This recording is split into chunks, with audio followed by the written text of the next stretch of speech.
დღეს ვისაუბრებთ უმძიმეს თემებზე.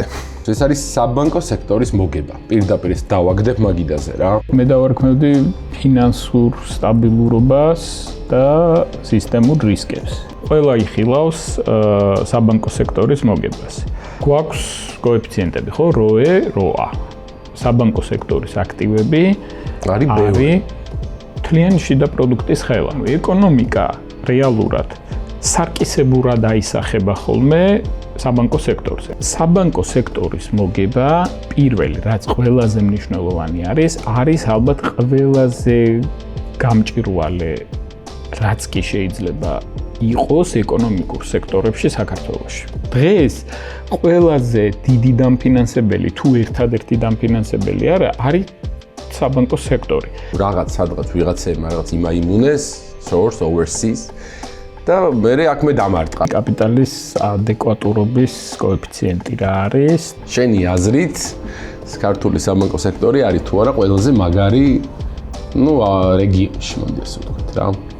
ხო, ეს ყველგან სადაც ფულის მიწოდება და მიღება ხდება, ყველაფერს ვეძახით ბანკს. ბანკი თუ კარტოფილია, ისევ იმ თემას, რომ ბანკის პროდუქტები თუ კარტოფილივით წარმოვიდგინოთ, როგორც მაღაზია რა.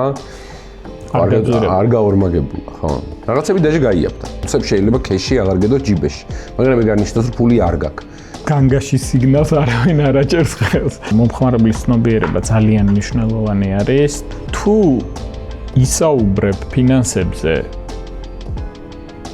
ხმაურის გარეშე და შინაარსობრივად ახსნი, მგონია, რომ საინტერესოც ხდება. მოსაწყენი ხდება საინტერესო და როდესაც ჩემ ფინანსებზე საუბარი ძალიან საინტერესოა ხოლმე ყოველთვის.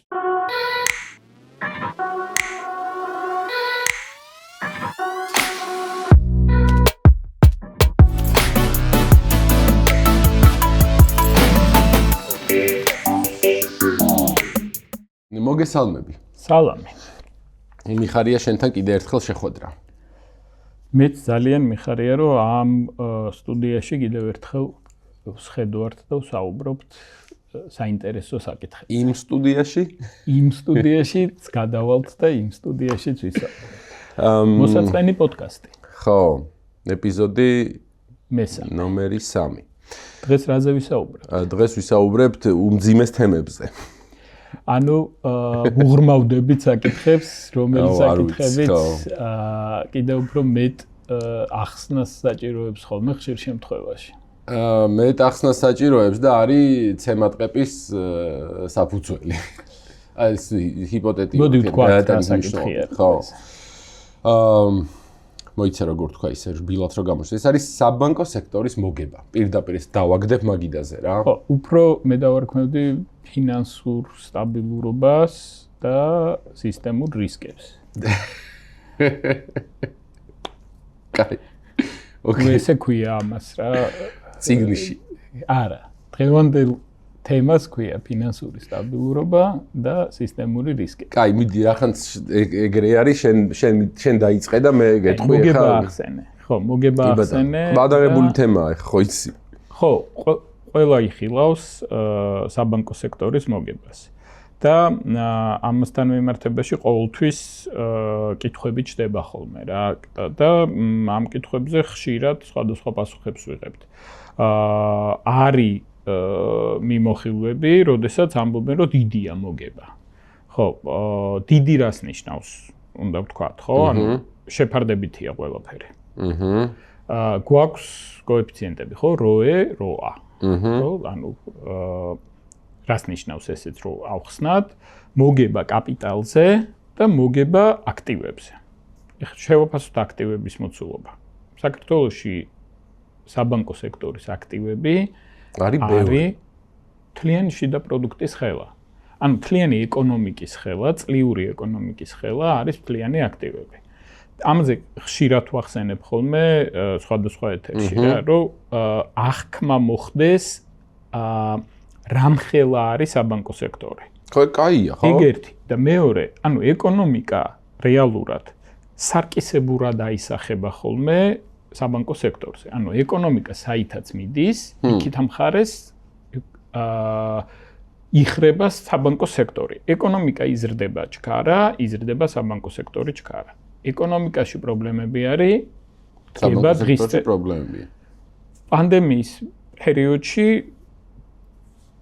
ხო გვახსოვს ახლა რეალურად, რომ წლის მაჩვენებელი 0-ს გაუტოლდა მოგების მაჩვენებელი, წლის განმავლობაში საბანკო სექტორს არ შეუწყვეტავს მუშაობა და ამასთან ერთად მოხდა მასიური რესტრუქტურიზაციები, მასიური ესე ვთქვათ, მიდგომები იმ საკითხებთან მიმართებაშიც, რომელიც მარტივი გადასაჭრელი არ იყო იმ პერიოდისთვის. ეხლა ამას რო შევეშვა.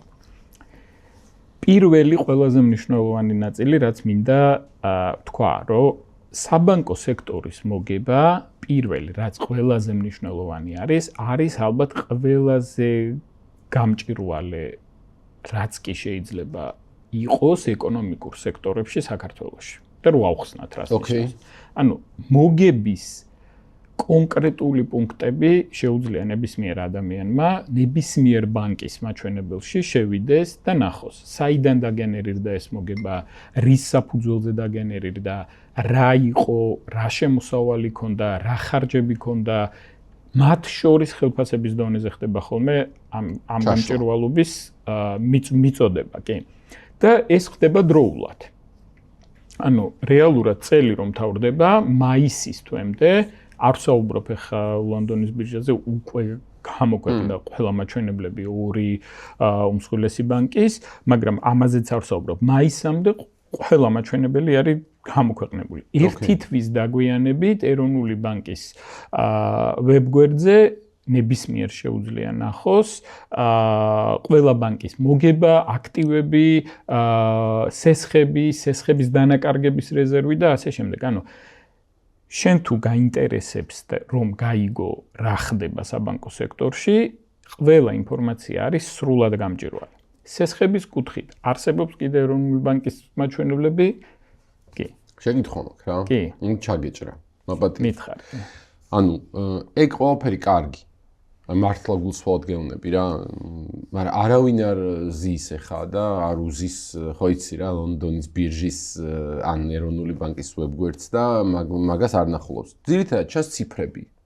რიცხვები. ხო, რიცხვები. ბოდიში გამოქვეყნებული რაღაცა სხვადასხვა ავტორიტეტული მეტნაკლებად მედიების მიერ, სადაც წერია, რომ მთელი ქართული საბანკო სისტემის მოგება ამდენი და ამდენი ბევრი მილიარდია. და ძალიან დიდი ციფრია რა. მე მართლა ეხლა რიცხობრივ აბსოლუტურ მაჩვენებელში დიდი რიცხვი არის. ხო, და ოღონდ ამის უკან დგას ძალიან დიდი საბანკო სექტორი. ხო, ეგ ძალიან კაია. ან რეალურად სხვა სექტორების ანალიზს ვაკეთებთ და ამ სექტორებს ვადარებთ.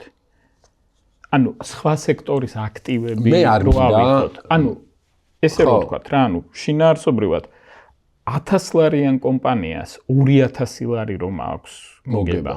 1000 ლარი არის მთლიანი ღირებულებით კომპანია არის 1000 ლარი და 2000 ლარი აქვს. თვალში ხო არ გვხვდება. არა. მაგრამ ეს მოგება ხო ორჯერ მეტი არის მთლიან აქტივებზე. საბანკო სექტორში რამდენია ეს? 1 და 25%, ხო? ანუ რეალურ აქტივზე, კი. ანუ რაც აქტივი აქვს? კი. ხო, ანუ რეალურად როდესაც საუბრობთ, უნდა შევაფასოთ მთლიანი მოცულობა ამ აქტივების, კაპიტალის მთლიანი მოცულობა, კაპიტალზე რამდენი არის მოგება, ეს არის ინვესტორისთვის საინტერესო, ანუ ვინც აბანდებს ფულს, თავის ფულზე რამდენი აქვს ამონაგები, ამაზე აკეთებს აქცენტს და სისტემურად კიდე რამხელაა მთლიანად ეს აქტივები და ეს აქტივები რამდენ ფულს წერს. ეს ეკონომიკური თვალსაზრისით რო შეაფასო. რა თქმა უნდა, ამას ინვესტორისთვისაც დიდი მნიშვნელობა აქვს. თავისი ფული რამდენად მუშაობს, რამდენად უფრო მეტია, მაგრამ ამას არ ჩავუღრმავდები. უბრალოდ შინაარსობრივად ეხა ორი საკითხი რო შევაფასოთ, ერთი ძალიან მნიშვნელოვანი არის, რომ კაპიტალზე რამდენი მოგება არის, უფრო მეტად აინტერესებს, ვინც აინვესტირებს ფულს, ანუ ფულს დებს ბანკში და მეორე მხარეს გვაქვს ჩვენ მთლიანად რამხელა არის სკელი, ანუ რამხელა არის მოცულობა საბანკო სექტორის და ეს მოცულობა რამდენ მოგებას აგენერირებს. საბანკო სექტორის რა ეხლა ჩვენ შემთხვევაში რეალურად ორი ბანკია, რომელიც ამას გაჩავს, ხო? ორი უმსხვილესი ბანკი არის, რომელიც ყველაზე დიდი წილი აქვს. როგორც მოგებაში, ასევე აქტივებში და შეგვიძლია ვთქვათ, რომ საბანკო სექტორში. კი, მაგრამ სხვა სექტორების ანალიზს ვინ აკეთებს და ვინ ადარებს ამ სექტორებს, იმ სექტორებში რამდენი არის მოგება? ვაფშე არ გამიგია სიმართლე. ეხლა მეორე ნაწილი ვთქვათ. მე არ ვამბობ არც რიცხვებს ვამბობ და არც იმას ვამბობ, რომ იქ მეტი ან ნაკლებია. ამ შედარებას რო გავაკეთებთ, უკვე ასახვას ვნახავ, როგორც თავში ვთქვი. ანუ სარკისებურად აისახება მთლიანი ეკონომიკა საბანკო სექტორზე. თუ სხვა სექტორებში მაღალია მოგება, რა თქმა უნდა ეს მოგება აისახება საბანკო სექტორზე. დღეს ყველაზე დიდი დამფინანსებელი თუ ერთადერთი დამფინანსებელი არის საბანკო სექტორი.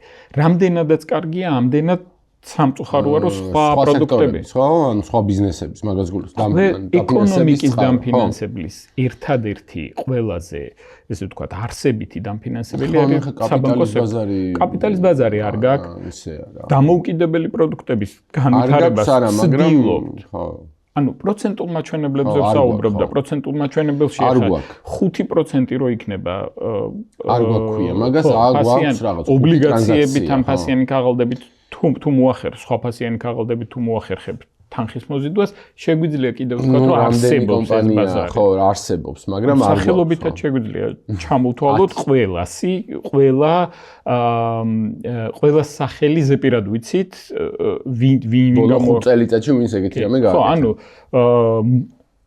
შეიძლება შევთანხმდეთ, არ გვაქვს, ხო, არ გვაქვს. ანუ კაპიტალის ბაზარი ნიშნავს, რომ რაღაც ჩანასახი არსებობს და ვიღაც ერთეულებს შეუძლიათ მაგით სარგებლობა. არის ამის მცდელობა, ყოველთვის მიდის ხოლმე ამაზე საუბარი. ხო, მაგრამ მარტო ეს არ არის ხო დაფინანსების წყარო. სხვა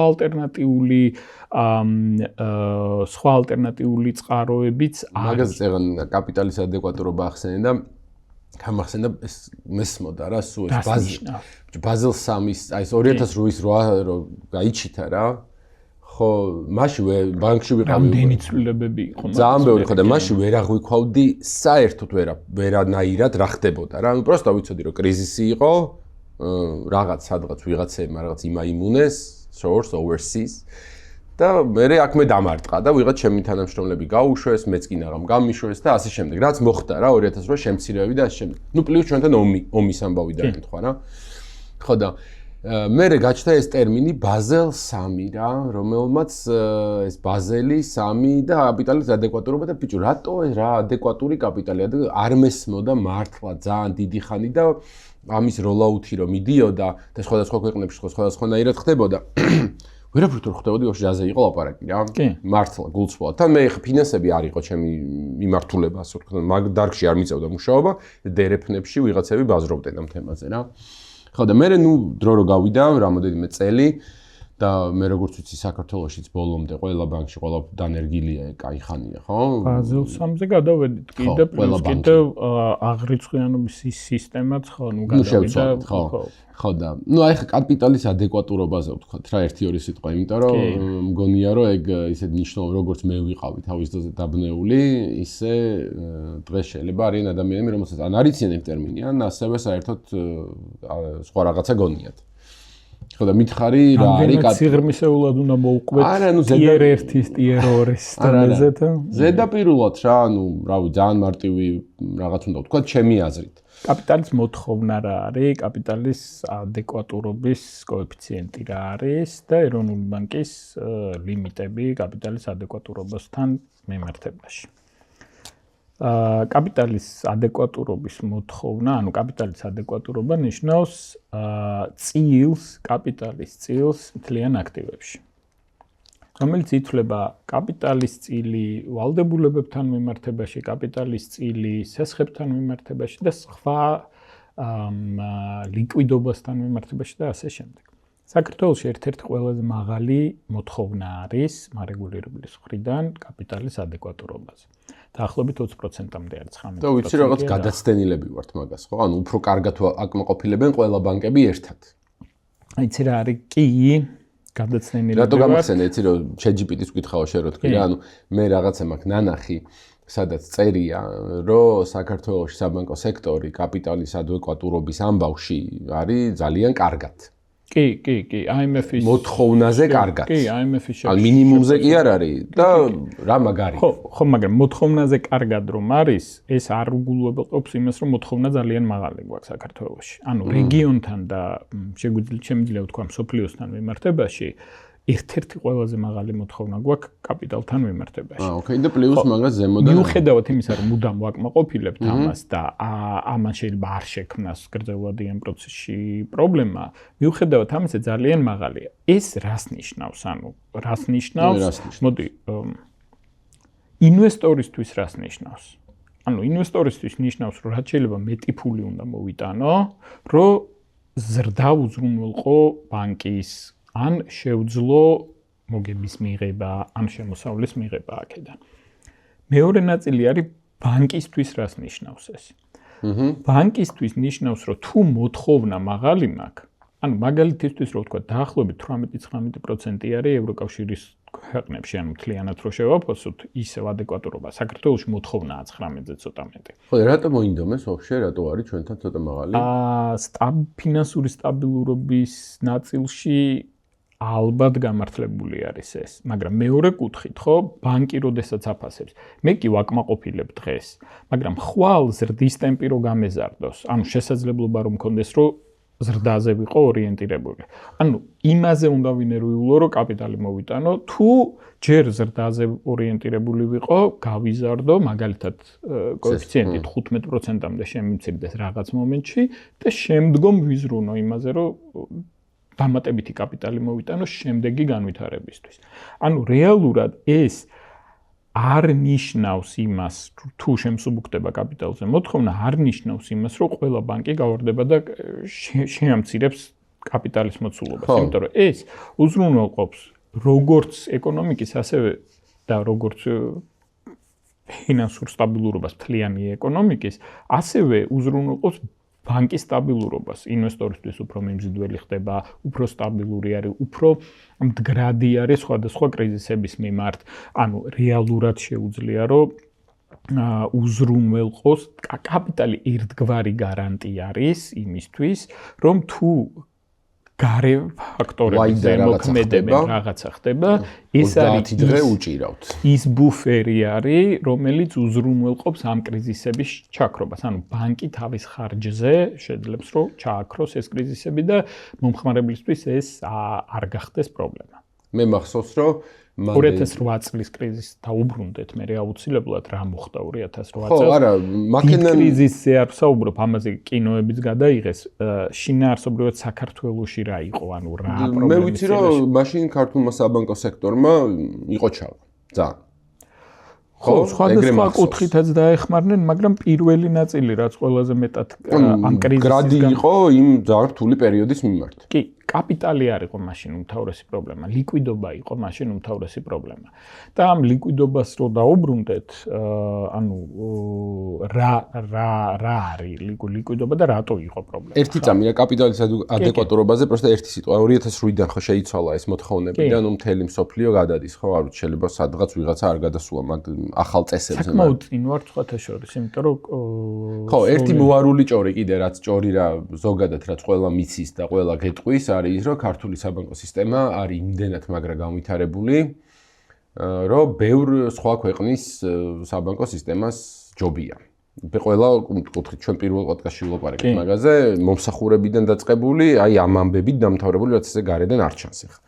კაპიტალის ადეკვატურობაზე მინდა და მეთქვა, ანუ თუ მე მაგ ბანკი და გავცემ სესხებს პირობითად რა, მე ვალდებული ვარ, რომ რაღაცა პროცენტი და ეხლა 20% რო ახსენე, ეგ კი სესხებს არ ერგება კონკრეტულად, მაგრამ რაღაცა პროცენტი ყველა 1000 ლარ გასესხებულ 1000 ლარზე 200 ლარი უნდა გადავდო გვერდზე, რომ ვაიდა ეს 1000 ლარიანი სესხი გადამიყირავდეს, მე უცებ წავაშველო აქედან ფული. საკმარისი ფული მქონდეს იმისთვის, რომ ლიკვიდობაა უფრო. ეგ უფრო ლიკვიდობა. 100 ლარი რო გაგაცემული, ესე უხეშად რო ვთქვა, ანუ 20%-მდე რაც ვთქვი, 100 ლარიდან 20 ლარი აუცილებლად შენი ფული უნდა იყოს. შენი ჩადებული. ოკეი. შენი მოტანილი ფული და არა დეპოზიტარებიდან აღებული კი არა, პირადად შენი ფული. მოტანილი ფული, ხო. რაც შეეხება რეზერვს და რაც შეეხება ლიკვიდობას, ლიკვიდობა და რეზერვი ერთმანეთთან რო ანუ რეზერვი შეიძლება გამოყენებული იყოს ლიკვიდობაში, მაგრამ რეზერვი არის კონკრეტულად ფულს რო აიღებ, კიდე სხვა რეზერვიც არის, მაგრამ ანუ მოზიდულ სახსრების რეზერვი არის, რომელიც განთავსებული გაგეროვნულ ბანკში. ოკეი. ანუ პირდაპირ რომ მოიზიდე რაღაცა თანხა, უცხოურ ვალუტაში ვიცით რომ 25%-ია, ლარში კიდევ უფრო ნაკლებია და ასე შემდეგ, მაგრამ ეს რეზერვი პირდაპირ განთავსებული გაქვს ეროვნულ ბანკში. ანუ მოკიდე ხელი და განათავსე ეროვნულ ბანკში. ის საერთოდ ესე ვთქვათ, ლიკვიდური სახსრები არის, როცა დაგჭირდება იმედია რომ არასდროს ამის გამოყენება შეგიძლია, როცა უკან გადაიხდი ამ დეპოზიტს წამოიღებ, მაგრამ რეალურად იმპულსით ვერ სარგებლობ. ლიკვიდობა არის ბანკში არსებული ფულიც, მათ შორის რეზერვიც, ბანკში არსებული ფულადი სახსრები, ან ლიკვიდური აქტივები. ლიკვიდური აქტივები შეიძლება იყოს საკორესპონდენტო ანგარიშებზე არსებული თანხები, ასევე შეიძლება იყოს ობლიგაციები, რომელსაც რეიტინგი აქვს და ეროვნული ბანკი ამბობს, რომ ამაზე უცბათვე მოგცემ. ანუ აქედან რაღაცა პროცენტს უცბათვე დავაფინანსებ. ანუ შეიძლება გაუგებარი არის უკვე? არა, ჩემთვის ეს ლიკვიდური სახსრები არის, რომელიც უცბად შეგიძლია ფულად აღწიო და გაანახტო. და ლიკვიდობის პრობლემაზე თქვი ზუსტად 2008 წელს. ანუ 2008 წელს კაპიტალის პრობლემა არ დადგა დღის წესრიგში. 2008 წელს უფრო ფსიქოლოგიური კრიზისი, ანუ არსებულმა რეალურმა კრიზისმა გამოიწვია ფსიქოლოგიური წნეხი ადამიანებზე და ეს ადამიანები გავარდნენ და დაიწყეს ამ ფულის გამოტანა. დეპოზიტების. ნუ ყველაფრის რაც ბანკში ჰქონდა. კი, და ამან გამოიწვია ლიკვიდობის პრობლემა. ანუ რეალურად კონკრეტულად ეს თანხები განთავსებული იყოს სესხებში, ანუ მოკლევადიანად შეიძლება იყო ლიკვიდობის პრობლემა, რომ უცბად შეიძლება ვერ გამოგეტანა შენი ფული მთლიანად, მაგრამ ესეც არ მოხდა, ესეც ხო, ეგ ძალიან მაგარი იყო. მე მახსოვს ერთი ჩემი მეგობარი მაგ მომენტში რეპორტინგში მუშაობდა რა.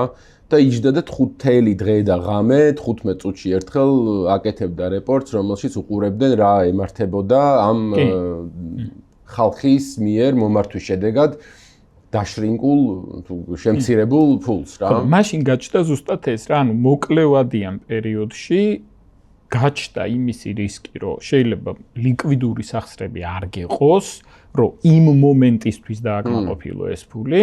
მაგრამ რეალობაში ხო, ანუ ამან შეიძლება სერიოზული პრობლემა შექმნას, იმიტომ რომ თუ მე ვეღარ დააკმაყოფილებ, კიდევ უფრო ზრდის ფსიქოლოგიურ წნეხს, რომ აი აღარ მომცეს ეს ფული და ჩამოიშალა. არა, ჩამოშლამდე კიდე გრძელი გზაა, მიხვდი? ანუ ჩამოშლა არ ხდება მეთქი, მაგის თქმა მინდა ზუსტად რა. ანუ ამითი არ ხდება ჩამოშლა, მან მექანიზმები არის. უბრალოდ ლიკვიდობის პრობლემამ შეიძლება შექმნას, ანუ გრძელვადიანი ფული გაქვს შენ განთავსებული და უცბად ვერ ანაღდებ ამ თანხას. ნუ ვიღაცები გთხოვენ. ფინანსურ სტაბილურობას შეიძლება შეუქმნას რისკი. ოღონდ ეს არ არის გრძელვადიანი რისკი, ანუ გრძელვადიანად ყველა აქეთ ამ ხარეს სესხები დაბალანსებული არის და ეს რეალურად დროში ანუ შენ ამბობ რომ მე როცა ბანკში მივედი და ჩემ ფულს ვერ მიბრუნებენ უცბად რა ეგ არ ნიშნავს რომ არ ხდება ეგ არ ნიშნავს 2008 წელი ყველაზე კრიზისული პერიოდი ვთქვით ანუ ყველაფერი მოხდა მაგაზე იქით არ მახსენდება რა ოღონდ ამის მერე კიდევ უფრო მეტი ფერკეტები ჩაიდო და როდესაც დაიწყო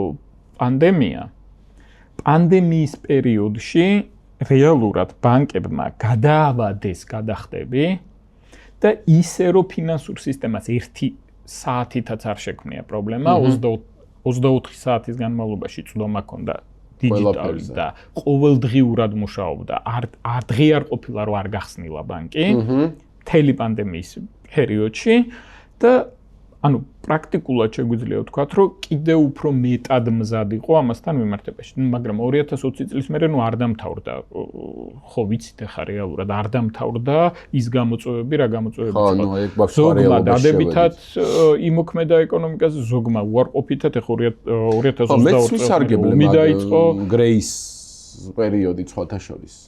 ხო, ეს გადაწყვეტილებაც იყო, არ ვიცი, ერთ-ერთი ისეთი. ხო, просто მან მე გეტყვი რაზე რა მეწყინა რა. რომ იმ 3 თვის პროცენტიც მე მიყვა რა იმას. საბოლოო ჯამში პროცენტია დაიერებაზე არის საუბარი, მაგრამ არ იყო ამისი საშუალება, რომ პროცენტი გაეჩერებინათ.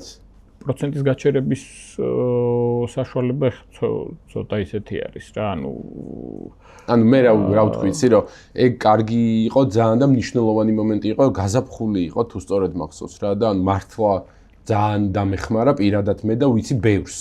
კი. 3 თვე გავაჩერე მე, თუმცა იყო საშუალება მე მგონი უფრო მეტის მე მგონი თუ რაღაც. მაგრამ მე ხო, რაღაც შეთავაზება სხვადასხვანაირი იყო რა.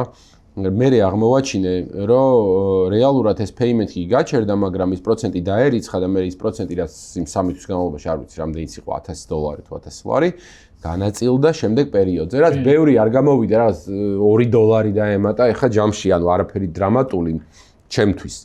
მაგრამ ხო, ცოტა რაღაც გული მეტკინა. ხო, აქ უბრალოდ საუბარი არის ისევ ცნობიერებასთან მიმართებაში, რომ რამდენად ახსნილი იყო მომხმარებლისთვის ეს ინფორმაცია და მაშინ დრო ამისი არ იყო რა. 2 მილიონ სესხზე არის საუბარი. ხო, მაშინ არაფრის დრო არ იყო ვაფშე. მის სესხი გადავადდა და ეს გადავადება, ანუ იქით ამხარეს მე მესმის, რომ ინდივიდუალურად ბევრს ქონდა კითხვები, ბევრს ქონდა პრობლემები, მაგრამ ანუ შინაარსობრივად ეს იყო ერთგვარი გამოუვალი მდგომარეობა, როდესაც რაღაც გადაწყვეტილებები იყო მისაღები და მგონია რომ ერთ-ერთი საუკეთესო გადაწყვეტილება იყო და ეს პრევენციული გადაწყვეტილება კიდევ ერთხელ მოწმობს, რომ საბანკო სისტემა მზად იყო იმ გამოწვევისთვის, რა გამოწვევაც არსებობდა რა. ეხლა პანდემიისთვის არავინ მზად არ ვიყავით რეალობაში და ეს რომ მოხდა რაღაც არც მახსოვს ისე ჩაიარა, რომ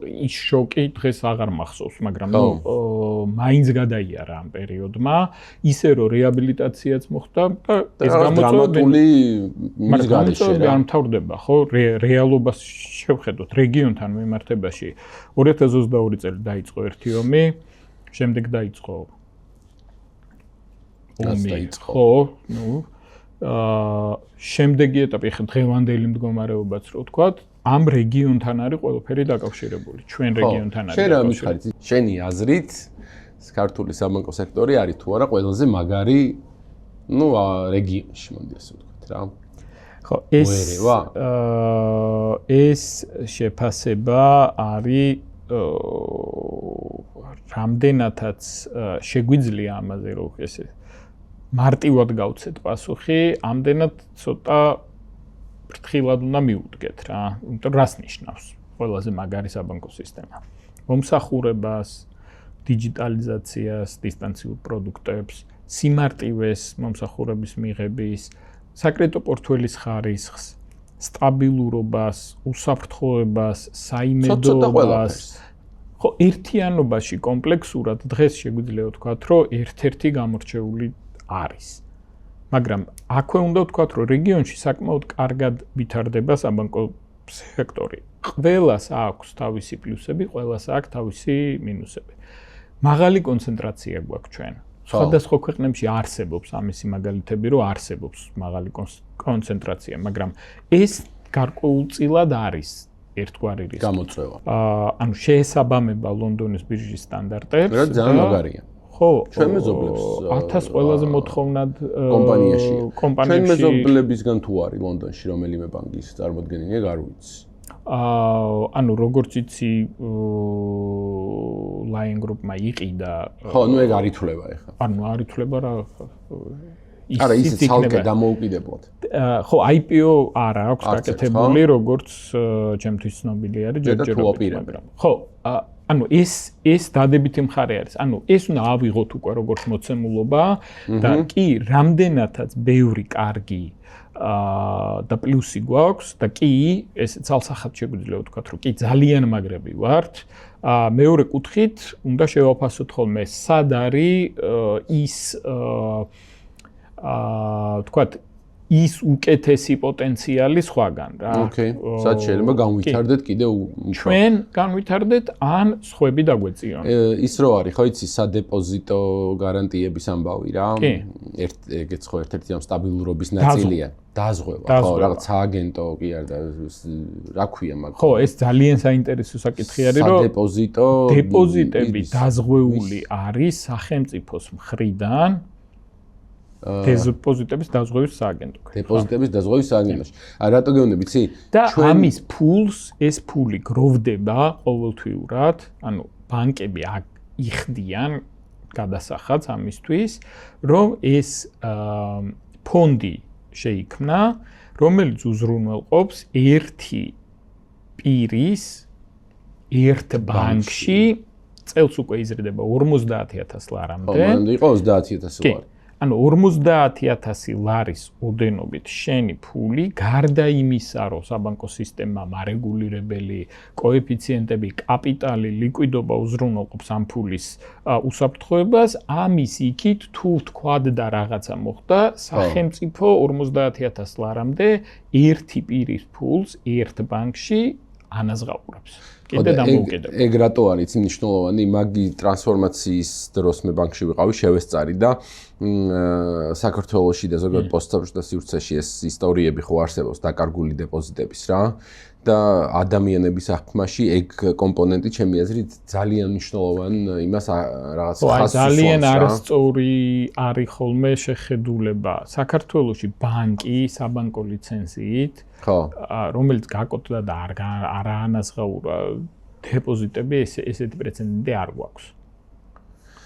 ანუ ბანკის ლიცენზიაზე არის საუბარი. ჩვენ ხო მიჩვეული ვართ, რომ ბანკს ვეძახით ყველაფერს რა, ყველგან სადაც ფულის მიწოდება და მიღება ხდება, ყველაფერს ვეძახით ბანკს რა. ხო, მაგრამ ჩვენ მე რა დროზეც ვლაპარაკობდა რა, ის ურბანული ლეგენდებიც არის. 500 ბანკი რო იყო. ხო, გადმოყოლილი საქართველოში არის ძალიან ძველი ამბები რა.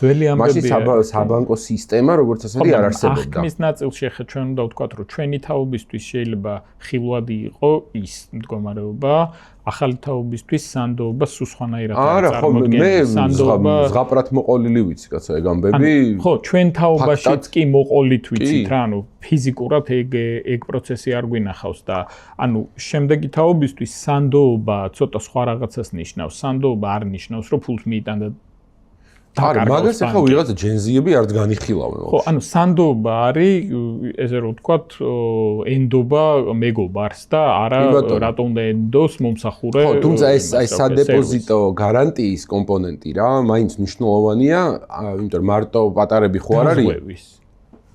დაზღვევის კომპონენტი, ოკეი.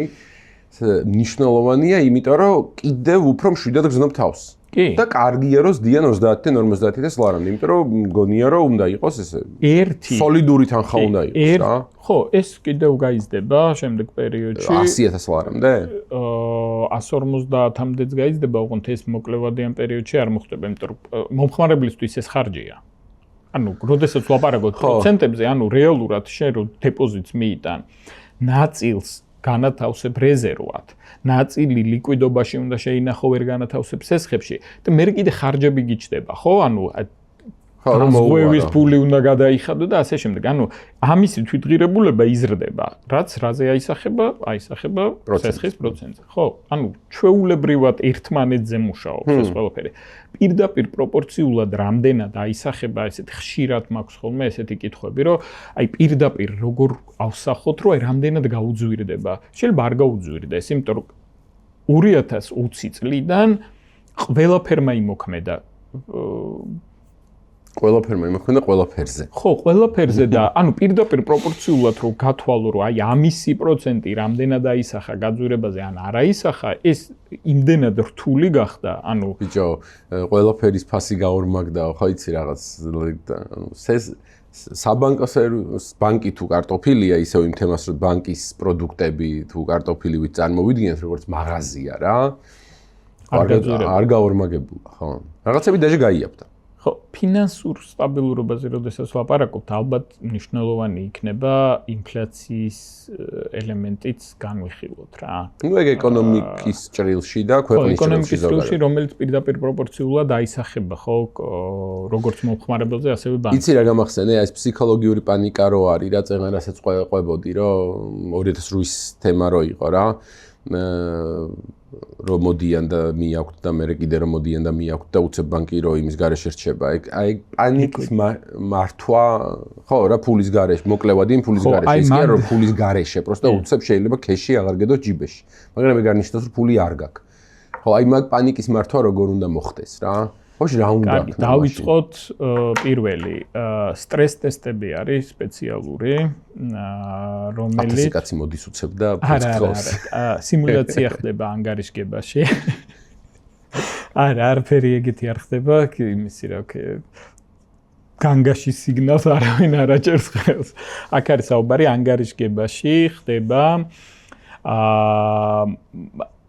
გათვალისწინება გარკვეული მოქმედების შემთხვევაში რა მოსდის პორტფელს და რა მოსდის ანუ სასესხო პორტფელს, რა მოსდის სადეპოზიტო პორტფელს, რა მოსდის კაპიტალს, რა მოსდის რეზერვებს და ასე შემდეგ. ანუ რას ნიშნავს ეს? თუ მოხდა გარემოება, რომელმაც გააფუჭა, ანუ რეალურად უფრო მეტი სესხი გახდა გადაუხდელი, ვადაგადაცემაში გადავიდა და გადაუხდელი გახდა, ეს როგორ აისახება კაპიტალზე, როგორ აისახება ლიკვიდობაზე, როგორ აისახება შემდგომ პროცესზე. და ეს სტრეს ტესტები არის რამდენიმე ვერსია, რომელიც კონკრეტულ ფაქტორებზე არის გათვლილი და ეს სტრეს ტესტი პირდაპირ პროპორციულად აჩვენებს ხოლმე რამდენად მზად არის ბანკი რომ გაუმკლავდეს ამა თუ იმ პრობლემას, ამა თუ იმ გამოწვევას. და აქვე მინდა ვთქვა რომ სტრეს ტესტებამდე ხშირად, ძალიან ხშირად ჩვენ ვიწყებთ ხოლმე საუბარს პროაქტიულად იმ პრობლემებზე, რომელიც ჯერ არ დამდგარა, პოტენციური რისკი, როდესაც არსებობს. კიბერუსაფრთხოებაზე რამდენჯერმე ვისაუბრეთ და კიდევ ვისაუბრებთ ხშირად. კიბერუსაფრთხოებაზე 2018 წელს, როდესაც დავიწყეთ საუბარი, მსოფლიოში ბევრად უფრო მაღალი იყო რისკი, მაგრამ საქართველოსთვის ესეთი მაღალი არ იყო იმ ეტაპისთვის. და მაშინ დავიწყეთ აქტიურად ამაზე მუშაობა. ეხ კიბერუსაფრთხოებას იმიტომ ვახსენებ, რომ ყველაზე ეს თქვათ ნათელი მაგალითი არის, მაგრამ სხვა პრობლემებზეც იყო საუბარი.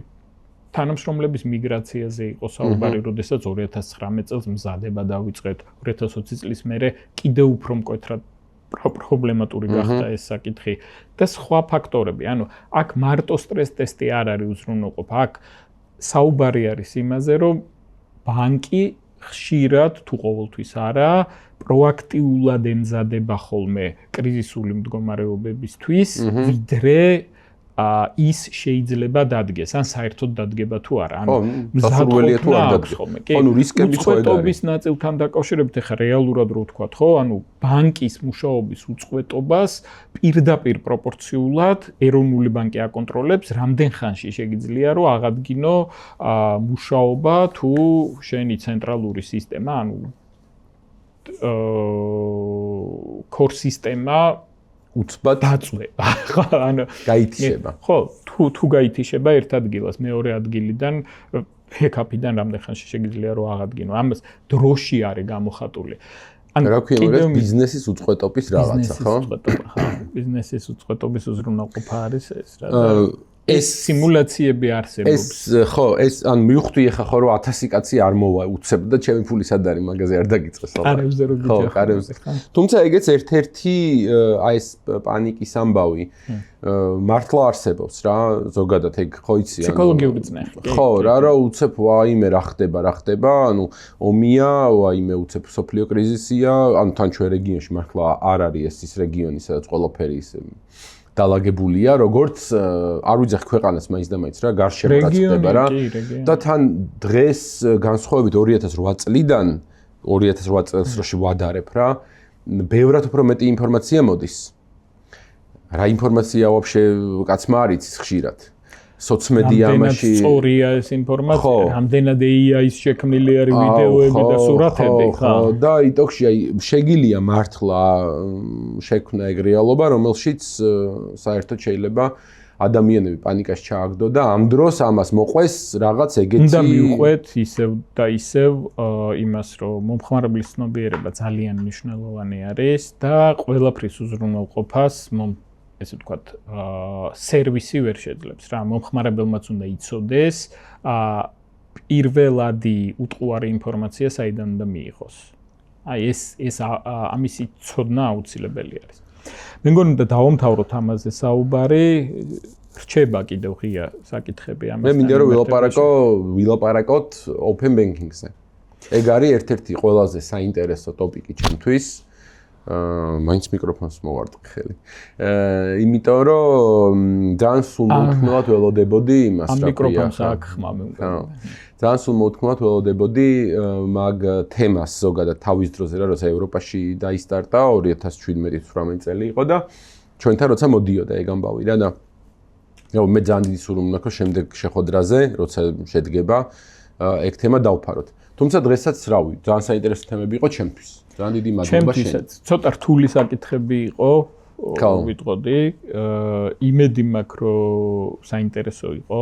არც ეგეთი ზემოწევა არ გამოვიდა, ხო ხედავ? ხო, ანუ თუ ისაუბრებ ფინანსებზე ხმაურის გარეშე და შინაარსობრივად ახსნი, მგონია რომ საინტერესოც ხდება. მოსაწყენი ხდება საინტერესო და როდესაც ჩემ ფინანსებზეა საუბარი ძალიან საინტერესოა ხოლმე ყოველთვის. ხო, მაგაზე მე off the record მოგიყვები ძალიან საინტერესო გამოცდილებას. მადლობა. დროებით.